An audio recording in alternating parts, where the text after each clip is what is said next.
Tony, what have you got us into? Look at this.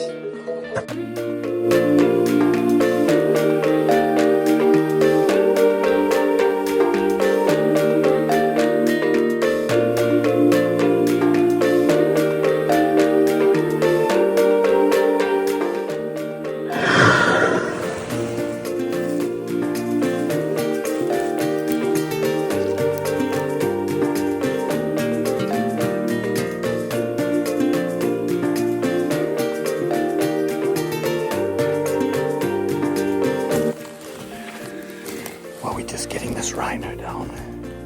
The drug is taking final effects.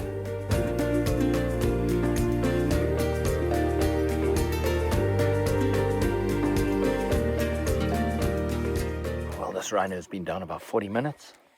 Nice and stable. Mom won't be far away. Nice female calf that has had ear notches done. It has been dehorned. And all of this just creates one more layer in the protection and conservation of this magnificent species.